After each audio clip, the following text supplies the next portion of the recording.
Too much water or not enough? This is the dilemma our cities face today.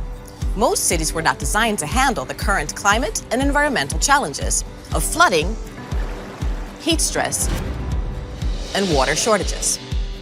And in the next 3 decades, the demand for water is projected to increase by up to 70%. So how can we help our cities become more climate resilient, while at the same time better securing our water resources and improving the quality of life for citizens?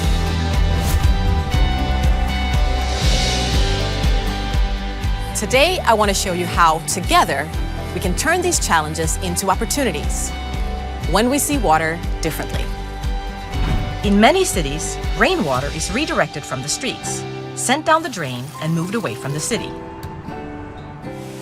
Where we can actually collect, store, and reuse that rainwater on rooftops or under infrastructure to help cool and greenify buildings, and even entire neighborhoods. This also helps conserve our freshwater resources for drinking and agriculture. It's seeing our water as circular that is the key to solving our urban water dilemmas. In most cities, it's getting hotter. Temperatures are rising and the concrete surfaces absorb that heat, adding to the heat stress. But look up there.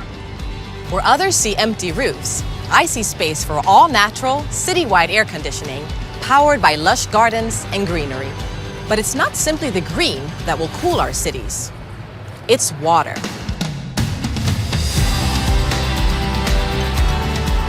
Up to 50% of the hard surfaces in cities are flat roofs.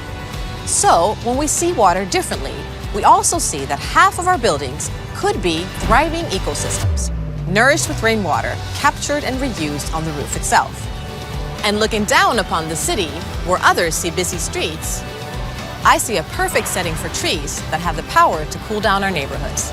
All nurtured with reused water and irrigation networks.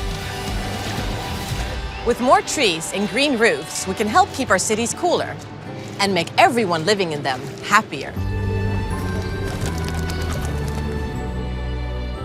Now it's time to head down, all the way under our streets and buildings. Many stormwater systems are quickly overwhelmed with large amounts of rain, which leads to flooding and contamination of our canals, rivers, and lakes. But what if we capture and store the stormwater underground? Not only would this help our systems better handle large rainfalls, but the water could be recirculated for the irrigation of trees and green areas during dry periods, and then returned to the water supply via groundwater infiltration. Down there, I don't just see a drainage system. I see an opportunity to protect our cities and help secure their future water needs. The potential to recirculate our water lies everywhere, in every city, every building, and every rooftop. Smart, innovative solutions can save millions of liters and countless resources. We can reduce flooding, rainwater can be stored and reused, and we can transform our concrete jungles into green ones. When we stop seeing water as only flowing in one direction, and we start seeing how it can flow all the way around, the opportunities in our cities are endless.